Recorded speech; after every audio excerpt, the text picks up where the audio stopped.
सपना, जिंदगी में हर कोई समझे हम सफर मुझे अपना, अपना बस अपना।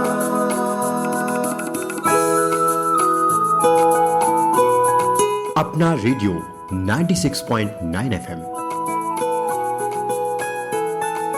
अपना बस अपना।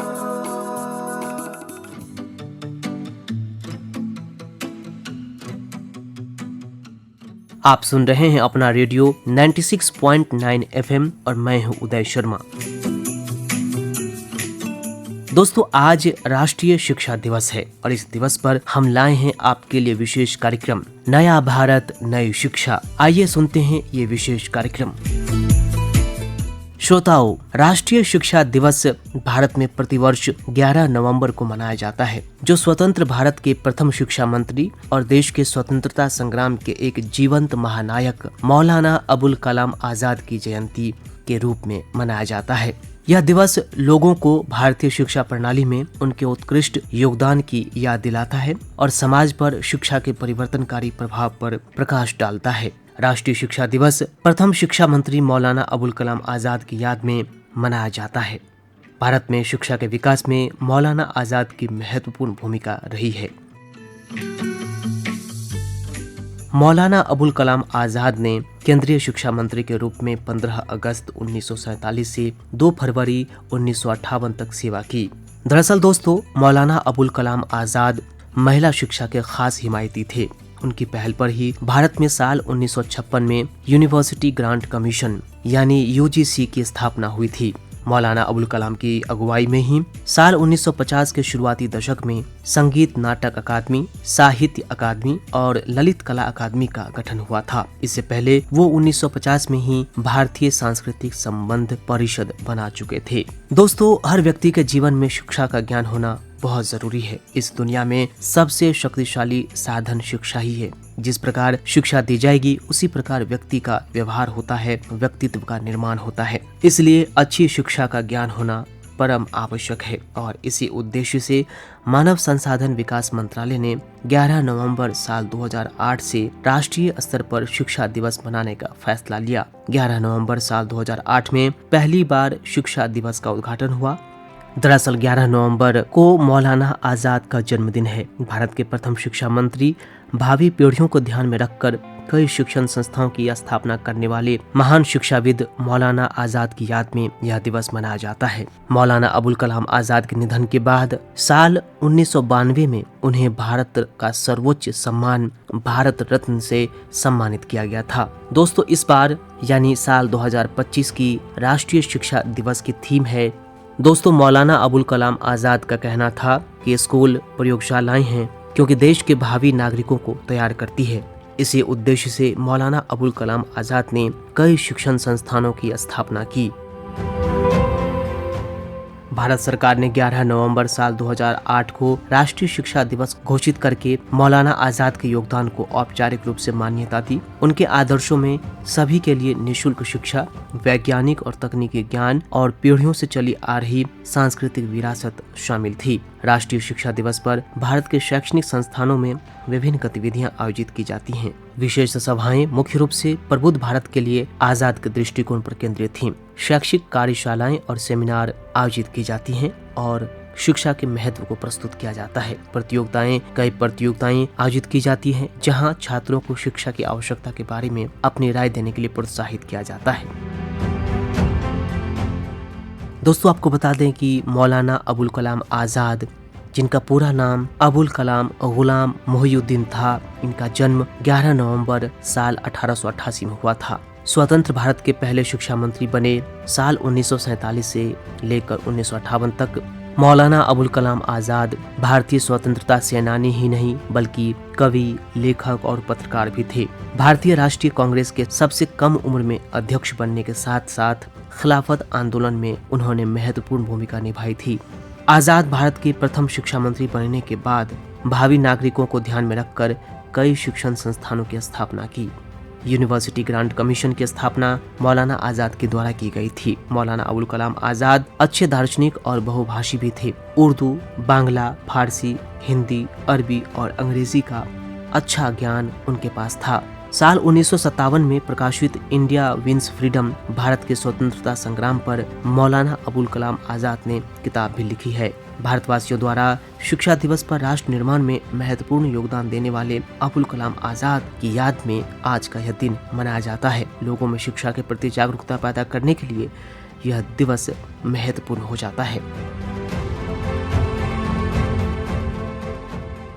मौलाना अबुल कलाम आजाद के द्वारा कई शिक्षण संस्थानों की स्थापना हुई, जिनमें केंद्रीय शिक्षा संस्थान, जो कि वर्तमान में दिल्ली विश्वविद्यालय का शिक्षा विभाग है, साल 1951 में पहला भारतीय प्रौद्योगिकी संस्थान IIT खड़गपुर और 1953 में विश्वविद्यालय अनुदान आयोग UGC। मौलाना अबुल कलाम आजाद ने भारतीय विज्ञान संस्थान IISc बेंगलोर और दिल्ली विश्वविद्यालय के फैकल्टी के विकास में महत्वपूर्ण भूमिका निभाई।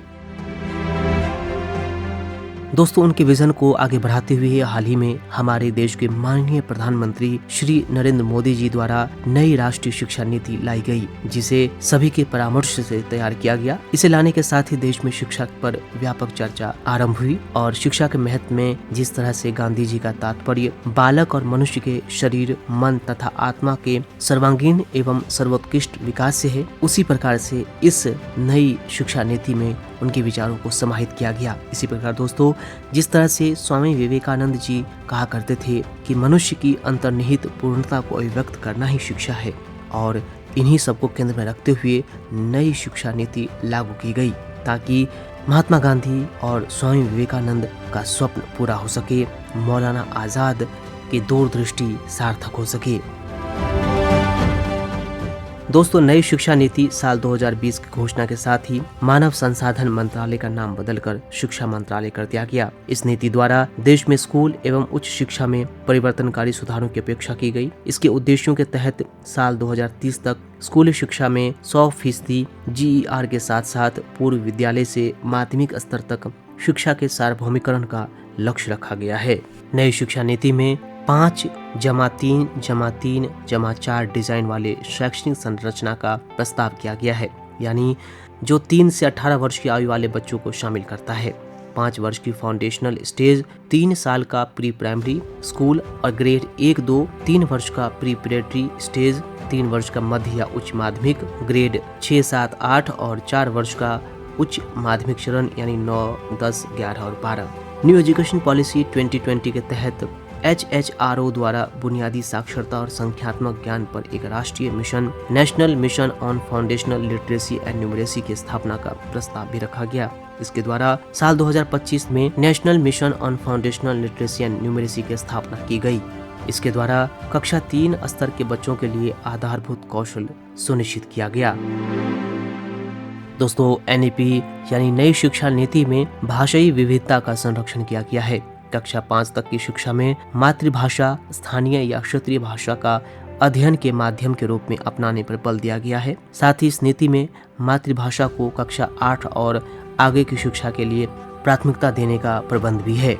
स्कूली और शिक्षा के छात्रों के लिए संस्कृत और अन्य प्राचीन भारतीय भाषाओं का विकल्प इस नई शिक्षा नीति में दी गई है, लेकिन कोई बाध्यता नहीं है, यानी विद्यार्थी अपनी रुचि के अनुसार उन भाषाओं को चुन सकते हैं। साथ ही दोस्तों, नई शिक्षा नीति में सभी स्तरों पर छात्रों को बागवानी, नियमित रूप से खेलकूद, योग, नृत्य, मार्शल आर्ट को स्थानीय उपलब्धता के अनुसार प्रदान करने की भी कवायद है, ताकि बच्चे शारीरिक गतिविधियों एवं व्यायाम वगैरह में भाग ले सके। दोस्तों, आपको बता दें, न्यू एजुकेशन पॉलिसी में पारंपरिक ज्ञान संबंधी प्रावधान भी किए गए हैं। भारतीय ज्ञान प्रणालियों, जिनमें जनजातीय एवं स्वदेशी ज्ञान शामिल होते हैं, इन सबको पाठ्यक्रम के रूप में शामिल किया गया है।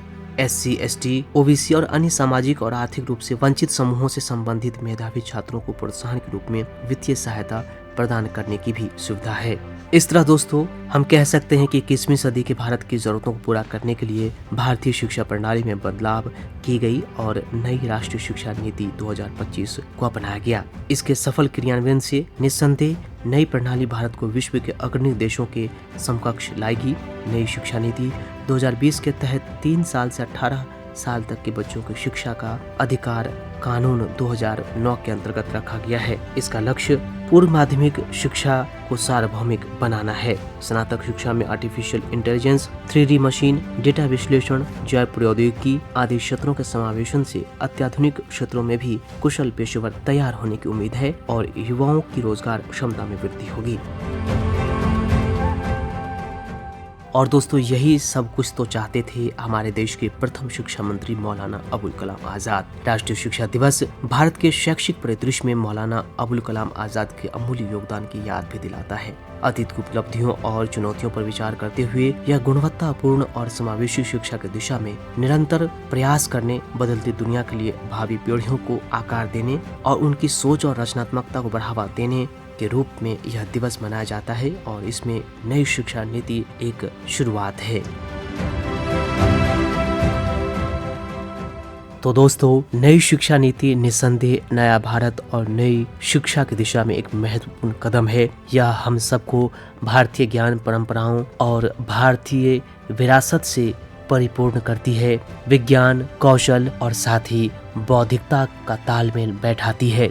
आज का यह दिन यानी राष्ट्रीय शिक्षा दिवस भारत के शैक्षिक परिदृश्य में मौलाना आजाद के अमूल्य योगदान की याद दिलाता है और निस्संदेह अतीत की उपलब्धियों और चुनौतियों पर विचार करते हुए यह गुणवत्तापूर्ण और समावेशी शिक्षा की दिशा में निरंतर प्रयास करने, बदलती दुनिया के लिए भावी पीढ़ियों को आकार देने और आलोचनात्मक सोच के साथ रचनात्मकता को बढ़ावा देने का आह्वान करता है और इस सब को सार्थक करती है नई शिक्षा प्रणाली, नई शिक्षा नीति 2020। तो दोस्तों, आज के इस विशेष दिवस पर अपने प्रथम शिक्षा मंत्री मौलाना अबुल कलाम को याद करते हुए, उनको नमन करते हुए हम सबको यह प्रण लेना चाहिए कि उनके भारत, उनके विचारों का भारत और वैज्ञानिक तर्क के साथ बढ़ता हुआ भारत को सार्थक करेंगे, नई शिक्षा नीति को अपनाएंगे और नई शिक्षा नीति के आधार पर अपने आप को आगे बढ़ेंगे, देश को विकसित करेंगे। क्योंकि दोस्तों, अब नया भारत नई शिक्षा के साथ आगे बढ़ चुका है और विकसित राष्ट्र बनने की ओर उन्मुख है। तो दोस्तों, इसी के साथ अब इस खास कार्यक्रम नया भारत नई शिक्षा को अब यहीं देते हैं विराम। मुझे यानी अपने रेडियो साथी उदय शर्मा को दीजिए अनुमति। नमस्कार, सुनते रहिए अपना रेडियो 96.9 FM।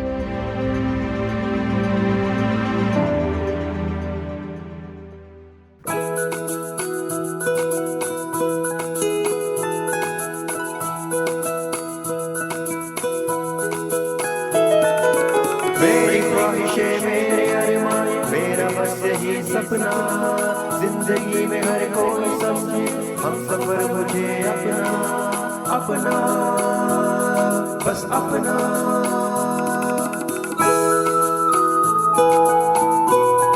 अपना रेडियो 96.9 FM। अपना